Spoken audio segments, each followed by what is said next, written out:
On this episode of Supervision Simplified, we are talking about everything you shouldn't talk about.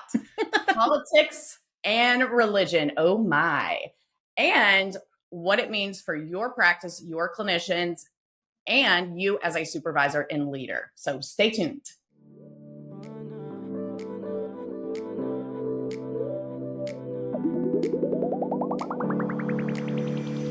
We're going to start, even though Valerie just left the chair. I am Dr. Amy Parks, and I am co-hosting with an empty chair who's going to be back in a second, Valarie Harris.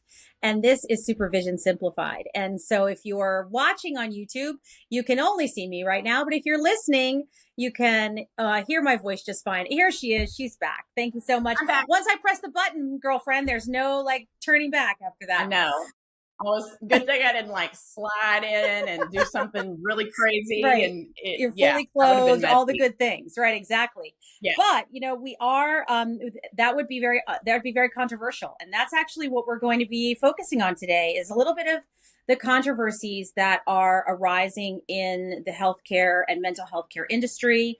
Because one of the things or many of the things that we have been noticing over the last few weeks, and we happen to be in November of 2024, but in the last few weeks, we've noticed quite a lot of divergent viewpoints and controversy occurring in our field, in conversations, in social media, in the news, in the press, etc.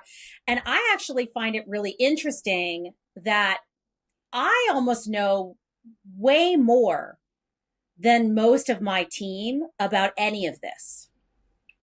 And I find it really curious that not everybody is even aware of some of the discussions that are happening about, not necessarily just, ethical concerns, but even things like what's happening with insurance and what's happening with people's profiles being, mistakenly used inappropriately by organizations that they don't have authorization. Why is that? Why do you think that? Is it because we're in a position of leadership and we look for that information? I do think it's because we own the practice and they just come and do their job and go home. I really do believe that's it. Now, it's interesting because there are certain things that they sometimes will know that I won't know. But it's sort of like their view. So, whatever their purview is. So they may be paying more attention to their emails that they're getting, and they may see this free offering for this training or something that's, looks affordable, and they'll post that where I'm like, oh, I didn't even know it was being offered, but that's a great resource. So they're looking more, I think, for those things where we hold kind of frames for different things than they do. So that's sort of the way I see it, but I do try to keep them up to date on it. I don't know if you do. I do have in our Google chat, we do have a chat that is just to advocacy and public policy.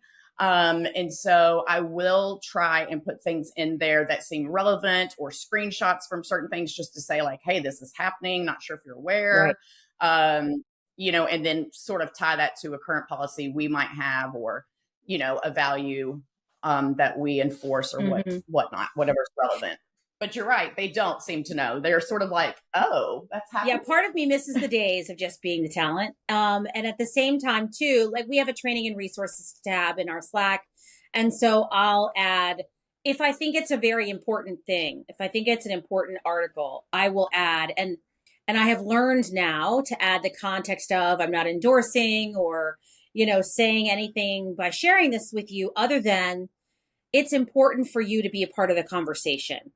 And you can be a part of the conversation without saying a word, but having an awareness of these conversations that are happening, I really, it's interesting. So I want to talk a little bit about ethics today. And I know that we've talked about that conversation for our episode today, but I want to emphasize, I think it's interesting that there isn't anything in our code of ethics that says keep up with the times, people.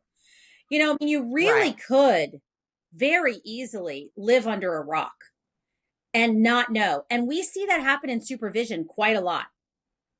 I can't tell you how many supervisors I've run into or supervisees I've talked to over the years with the CSD who said, "Oh, my supervisor had no idea if the regulations were updated."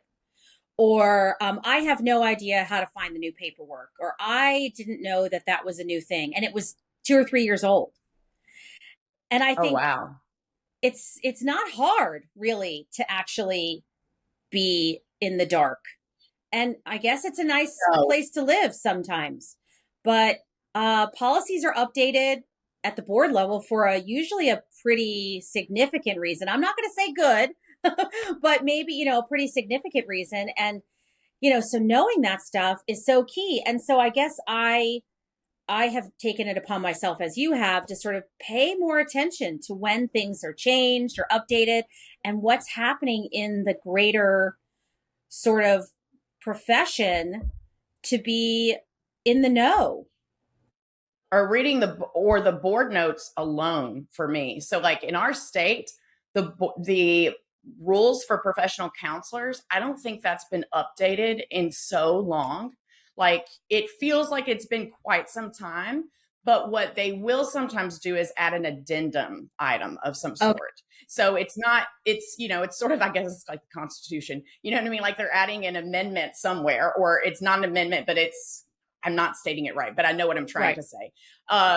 It's where they track the changes, so to speak. And so, but when you print the original rules off, they still don't cover what a clinical site is, what an appropriate clinical site is. So if you only looked at for a master's level, it will say something about it, but then they went and clarified somewhere else.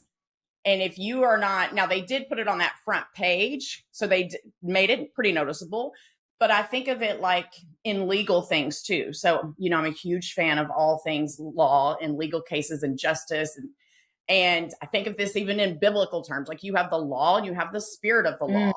And so a lot of times, and you have case law, right? So that even happens with taxes and tax court and all the different things, this case law. So I think of at the board level, it's so important to stay on top of the board notes and the cases being brought up in the ways that they rule on those, because those don't necessarily change the laws in your state, but they're still setting some type of precedence in a case law type of way that if you're not familiar with, it could really affect one of your supervisees or your site as a whole, and you wouldn't even know it. And that's some of the stuff I've ran into when I supervise people who are working at other sites. Is it became a conflict because I'm like, you can't do that. But the person who owned the practice didn't know that. I find that to be true too. And, it's somebody called me out on something that I didn't know, which I actually don't think was that big a deal. So I'm not really, heard about it or anything. But I didn't know that our board had stopped requiring a wet signature on the particular document. So our board used to require that you hand signed and mailed in this particular supervisory verification form when you were going for licensure, the final thing. We do have to do a thing where we have to notarize it, but this is a different form. Okay. So we have the notary form. That's still true. But this other form, I didn't realize I could sign and scan and send electronically. And that's been true for like 2 years. But I didn't know that because I have not had a supervisee finish in the past, like maybe year and a half. So I hadn't had to do it. And so that's another thing to think about. Like, it's a lot to keep up with. It's a lot to keep up with these things. And so someone said to me, I can't believe that you, of all people, wouldn't know. And I was like, okay, friend, thank you so much, for pointing out my flaws. I'm well aware that I did not know. But you also have 4 states that like border you, and you have. Well, in my defense, I literally hadn't needed to know. And it seemed like a benign thing to sort of change. So it just didn't occur to me that it was a thing. And frankly, I could have still mailed it in and I wouldn't have been in violation. It would have been perfectly fine. But this person was like, it could go in so much faster and blah, blah, blah. I'm like, fine. Okay. Thank you so much for correcting me. And so anyway, all that to be said, we are, in this state now where this state of the profession where lots of things are changing. Lots of things are updating, lots of things are being revised that will continue to happen. And there are lots of controversial sort of things occurring in our field that people are commenting on and having big feelings about, which is something to consider and discuss. And, the way people are interpreting the regulations and the laws that are in each state is quite interesting. And the one thing I was going to say to you was, I think, I don't know any other, I guess lawyers have a code of ethics. I mean, I don't know. Who else has a code of ethics? What other professions? We have a written code of ethics. Attorneys, doctors, right? Okay, like they have a Hippocratic oath. Nurses, right? Okay, so medical professionals have the Hippocratic oath, or I think police. I think they have some form of code of ethics. I would think that, but I don't know that is set by a board versus like a department. Right. So I guess my point being that, there are very few professions that we observe in the world that have a code of ethics that's in writing. And yes, we have a very clear code of ethics. And it seems that people are leaning more towards this spirit of the code or spirit of the law versus what it actually says. Like if you go to my board in Virginia and you say, can you interpret this law, this regulation? They'll say, nope, can't, don't do interpretation. We don't dabble in the spirit of the regulation. Absolutely. And so what are you seeing out there? Because I know you've been watching really closely quite a few situations and circumstances where the spirit is moving people in directions that are controversial. Yes. So some of the things that I see where I feel as though our code of ethics is at some point going to have to address it. And this might just be the season that happens. And I don't think that's a bad thing. Sometimes I think a little bit of disruption is how we grow, sure, right? That's how we do better. That's how we see what things are needed. And so, overall, the biggest thing that I really see this disconnect around is, this thinking point or this talking point of therapy is political. It is political. How can it not be political? You see that in the church too, by the way. Like there's so many people who are like, you don't need to be talking about politics or what side you vote for. Like a pastor should not be preaching about that. But then other people will say, but if you're believing in the Bible, then you should be preaching the things of the Bible, which may or may not imply that you support one side over another. So it's sort of that same argument, so to speak, of if you are an advocate and if your job is to advocate for your clients or for the human race as a whole and for self-determination and for them to have inherent value and worth, if that is our role and that is a part of our role, then how can you have that role and not consider politics or not consider laws and how they affect the people that you serve? And I absolutely agree with that. Although it's not covered, it's advocacy is covered, but they do not touch religion or politics. They may touch, but they do touch it in other ways, sort of in the ways. And so this is the other side of that, which is your job is to show up and be a vessel, if you will, or to be able to hold space and to be able to set aside your personal things and to be able to, but in the state of Tennessee, for instance, you can absolutely refuse a client based on your religious beliefs, which I absolutely do not agree with. It's on our website that we don't agree with that. We think that's unethical. We don't believe in doing that. If I identify as a Christian, but I'm in a secular, profession, then that's what I'm in. And so it's a both and for me, not an either or. But because we're in a red state, they actually allow you to do that. So in that way, it can become very political and the state law allows it. And, when the state law and ethics conflict, state law supersedes. So in a state like Tennessee, someone who is a Christian could absolutely be serving someone who's very liberal and say, that doesn't align with me and I can't treat you because of that, which I feel like is absolutely unethical. Yeah, I think that's bananas. And I find that to be so fascinating as a university professor and teaching at the graduate level. I can't imagine saying that to my students as I am preparing them for the field and them not saying, what a hypocrite to me. Like, you just taught us all of these ethics and now you're saying, but you can set them aside if you don't believe them, or you don't agree with them. And so I think that is just bananas. I really, and that doesn't mean I agree or disagree with anything, except for the fact that our ethics should be what they are, no matter where you are. And I don't get that. So where is our bigger people out there at, saying, hey, we wrote this code of ethics. Why are you not following? It's one thing if you own I don't think that I don't agree with this either, but one thing if you own a cupcake shop and it's a business decision and there's a business structure that requires you to make some kind of decision of who you serve. It's your personal business. You can maybe make that decision. I don't know, whatever, but that's not the point. My point is that I don't agree with that either, but we have a profession where it's clearly stated.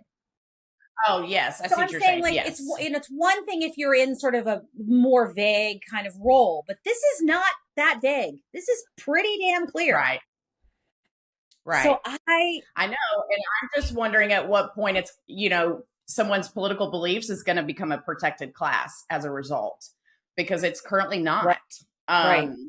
But the amount of energy around it, and I want to say there are some ways that I've seen it handled in some groups that I have seen it handled well, in ways that I have seen it not handled well. So I'm not going to mention the groups. I'm not going to mention names of anyone because I refuse to do that. I don't want to be part of what I oppose. And I know neither of us want to do that. And we also don't want to be voyeurs that are just out there to get information and turn it around. So I know that we're always going to be committed to bringing this information in, but just keeping it as vague as necessary to give context for the discussion that we're having. So just to clarify that. So some of the ways that I feel I've seen it being done in a more balanced way is I have seen some groups asking, if you voted for, Trump, could you share why you voted for Trump?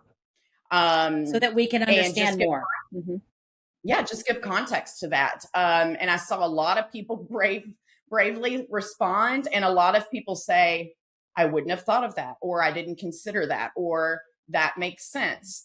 And then on the other side, I've seen that the flip question of, okay, so do you believe that you can serve in this role as a counselor and a mental health professional? And is there a conflict in voting for someone such as Trump and serving the people that you serve? And one of the responses that I really appreciated and just felt like was very helpful in general was speaking about men engaging in therapy and men of color. And a lot of men of color in our profession, or people that I know personally, have said all the same thing, which is the sisters are out there getting the job done. Like, they're doing a good job being disruptive, like they're sticking together, but the men are still struggling to do that.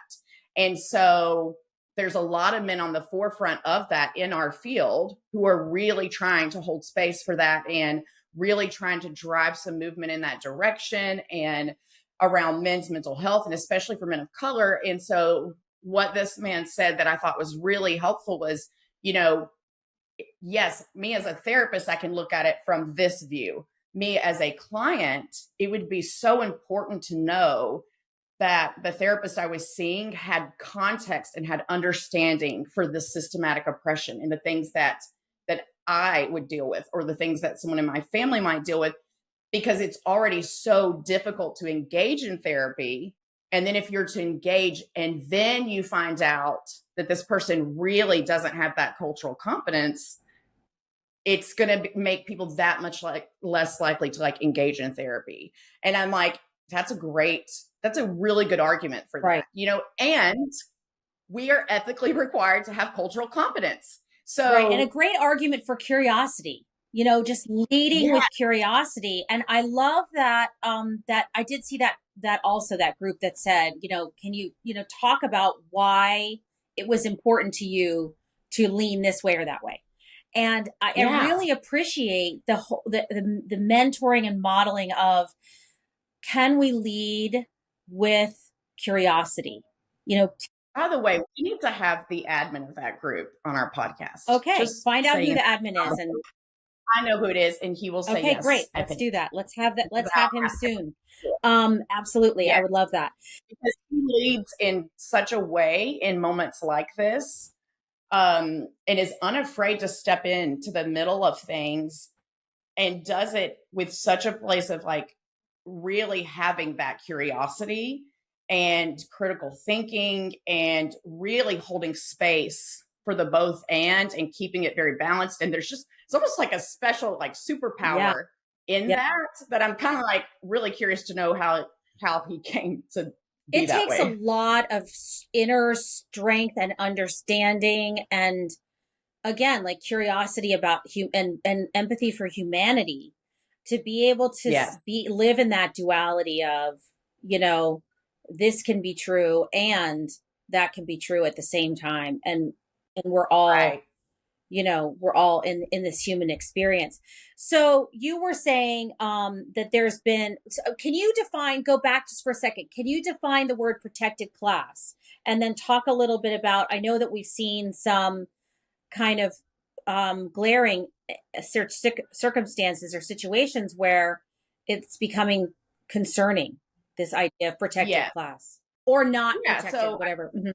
Protected class generally speaks to, and I hope that I'm not completely missing the mark on this, but in my realm, it's very much speaks to employment laws and discrimination. And so, you know, protected classes are, you know, gender or sexual orientation or religion, you know, so you cannot discriminate against someone or women who are pregnant or moms. Like you can't discriminate against a protected class when deciding whether or not to hire them.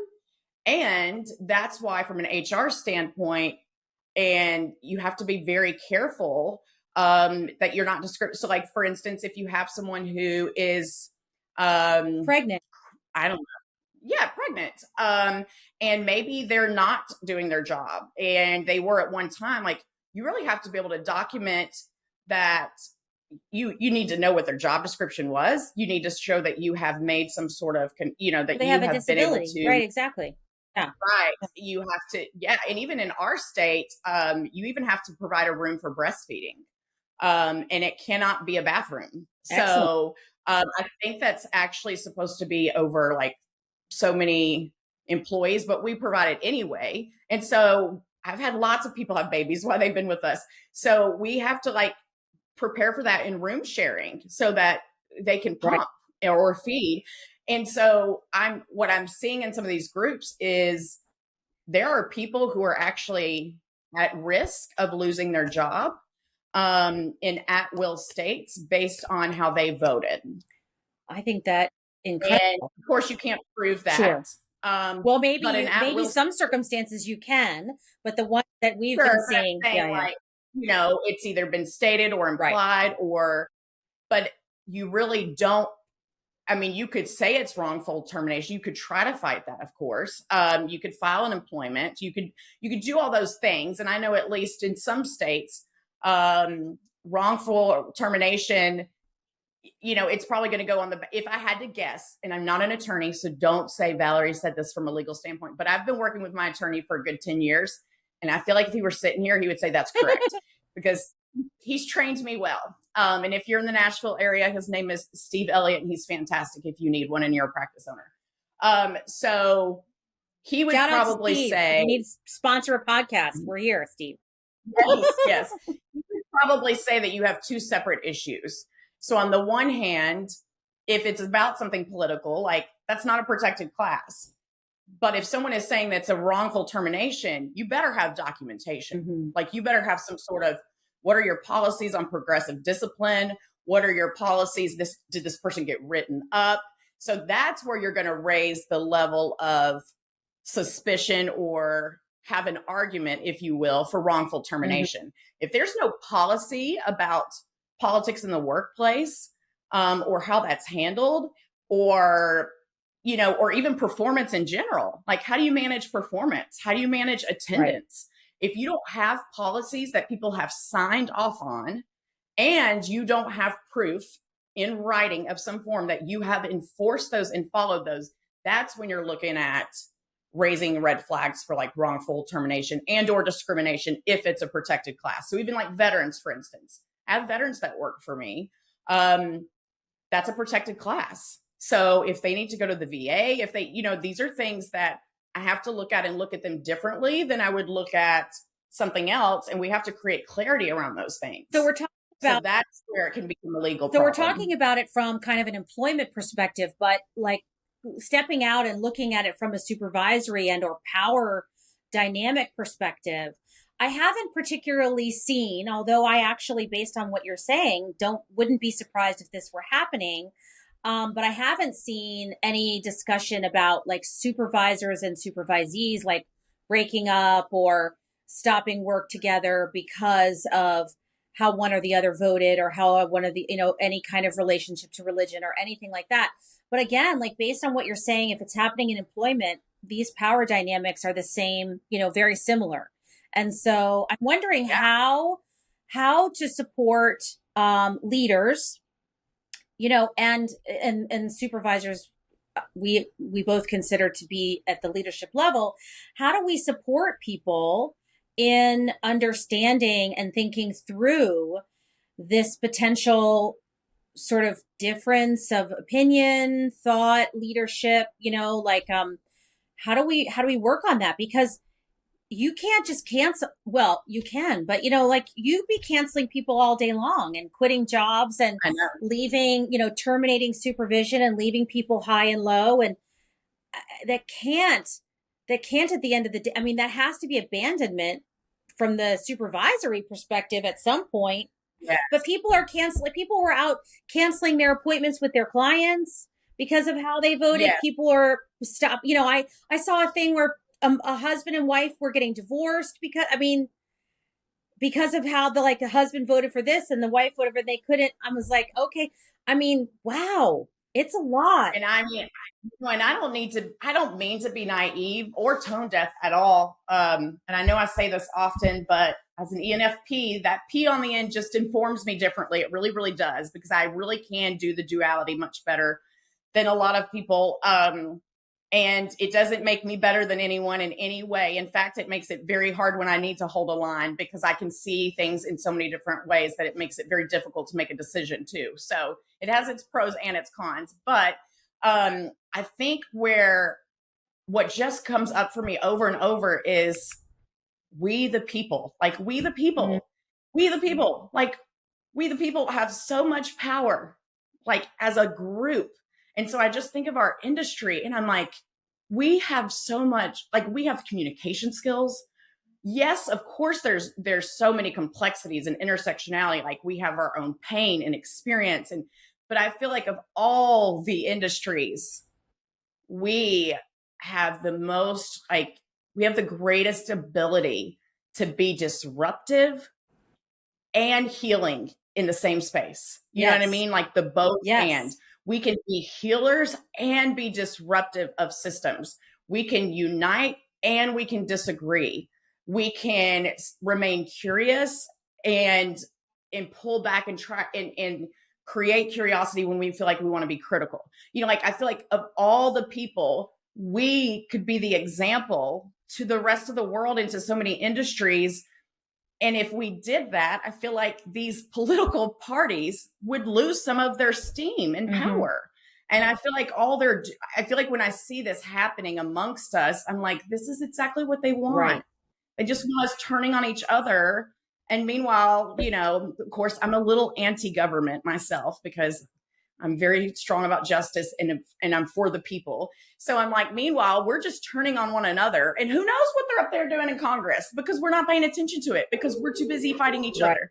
And I'm like, this is what they want. So that's where I really struggle. And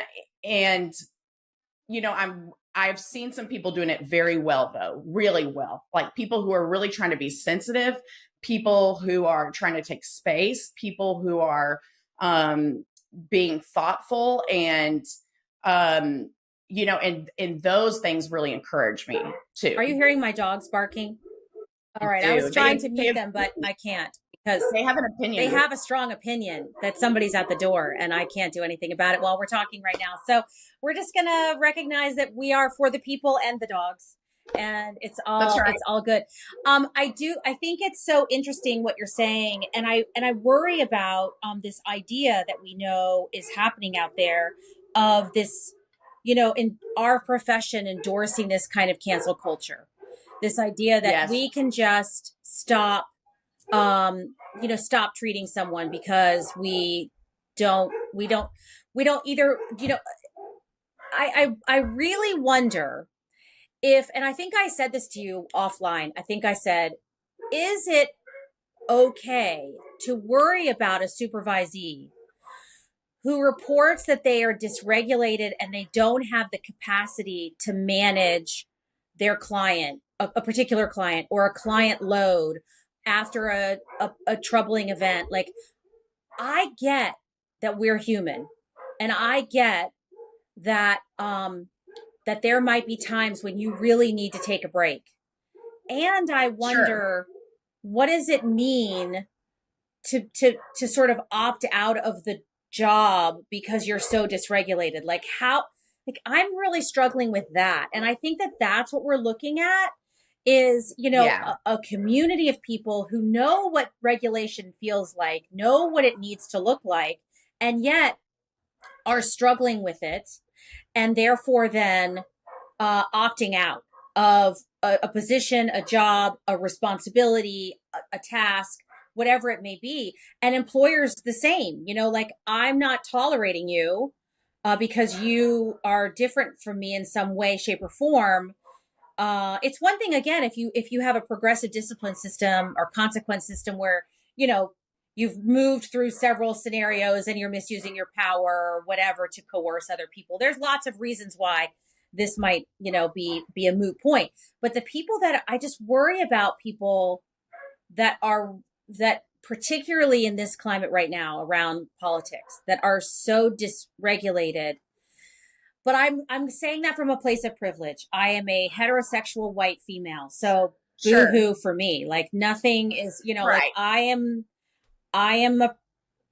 not in a position of really feeling a lot of harm from things in particular at the moment at 56 years old. Like, I just don't. And I recognize that privilege. And so at the same time, I just wonder, though, do we as supervisors, as leaders, like, where do we hold that line for the people? So I've had some examples of some different things. Like, I think early on when I first started accepting interns, I had a student intern who had posted on Facebook and had some very strong political views on there. And a client who was seeking services then had looked this person up on Facebook and saw those views and no longer wanted to see that person. And so I was challenged by some other professionals to say, well, did you refer them out altogether? And I was like, I did not, because I have people on both sides of the aisle that work for me and that are part of our team. And so I kind of tend to step into that pretty heavily of having the both and. But now on another side of things, for instance, and of course I worked with that clinician and, as a supervisee to say, you're allowed to have those beliefs. There's nothing wrong with that. You're allowed to have that. You're allowed to state that. It may affect who wants to work with you. But that doesn't mean that you're inherently wrong or that you're not allowed to have that. Just because that's your experience, or that is authentically where you are. And that's important that you stay embodied and aligned to that. Just like when I had an intern once who was like, can I shave my head? And I'm like, yeah, if you want to. It may affect who wants to work with you, because people are going to make judgments. They're going to assign judgment to you. But that being said, we have a value of radical authenticity. And if that's what you want to do, then go ahead and do that, because not everyone in our environment has hair, and there will be some people who will relate and connect to that. So I do think that you can attract and repel in your copy on your website. So one of the things I know I've mentioned is we have counselors who identify as Christians, and we have counselors who do not. So we have a statement of beliefs on our site, and around spiritual matters, it's written by me. It states, for those who identify, this is what they believe. However, also, scripture out of context is harmful. Spiritual abuse is trauma. We are not here to pray the gay away. We are not here. So if you see Christian, that doesn't mean that you automatically stick your child with us and think that we are going to echo you and be the church, because that's not what we're doing. That's unethical. We're not going to do that.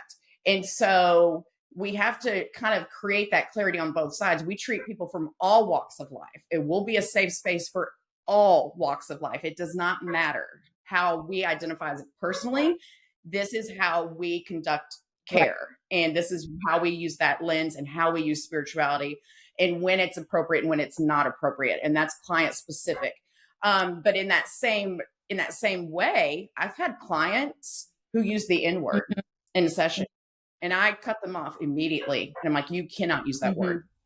Like, I can't, we need to talk about this. Like, I'm not going to change their views, but there do come some lines where I'm like, I can't, that's not a both and for me. I can't accept that language in my place of, I can't, and so I think, I do think there are lines, and this was a white person stating this, and I have clinicians of color, and at the time I didn't even have clinicians of color on staff at all. But there are times where I'm like, I can't do that. There's been a time where I interrupted someone. I mean, I'm just going to put it out there. A young kid, military kid, who was talking about some sexual acts with some women that were very not okay. It felt like some trauma reenactments. And I had to stop that. Was like, whoa, this is not a joke. That's not funny. Yeah. Like, we need to get some content. So I do understand there are still lines. It's not anything goes. Right. And how you find the line, I don't really know. I think that this is such a bigger conversation. And I know that I would really love to have our professional colleagues spend some time with us and weigh in on some of these conversations, because I think it is very, very in the forefront of, our thinking. How do we abide by our ethical code, and also have a belief system, and also have views and opinions? And how do we figure out where that line is, both individually and collectively as a field? And I think those are some really, and as white women, as white women, have a lot of people in our circle who we care deeply about, and that these things do affect. Right. And how do we align? How do we remain disruptive? How do we remain aware and use some of our capacity and privilege to make a difference in those areas where they may not have, where they don't have the privilege and they don't have the capacity, know? And so what's ours to do and work on, and versus where do we step back? It's just, there's a lot of complexity to that. Yeah, I do think there's just so much to think about around this. And I know that this is really hard. And if it's hard for us, you and I, having been in this profession for quite a long time, I imagine it's particularly challenging for new people to the field. And we, as as a leadership community, as supervisors, have a sacred obligation to really determine how to mentor through that. And so I think that this is such a valuable and bigger conversation to continue to have. And, you know, I think we're both going to continue to sort of watch out there. And I am not skilled enough. I will just admit I'm not skilled enough to have a discussion online with anyone about these kinds of things. I don't always say things in a way that is received in the way I intend it. Like I have to work on that. And I know that about myself. So I generally don't engage, but that doesn't mean I'm not engaged. And so I think that that's something also to think about, you know, going forward. Thank you for having this conversation with me today about this. And thank you for the people that are in our communities who are bravely having these conversations and allowing us to sort of stumble through them as well. And again, we really invite more and more discussion around this line between ethics and morality and you know, how to connect and hold space and all those things. Very, very timely and valuable conversations to be having. So, and thank you all for tuning in to this episode of Supervision Simplified. Remember that the revolution starts here, and we'll hope you'll subscribe to Supervision Simplified and that you'll share it with your friends and colleagues. So anyone that you want to have be a part of this conversation, spread the word. We also want your comments, stories, and feedback so we can be sure to be talking about what interests you the most. So until next time, keep on simplifying and elevating your supervision game. Bye.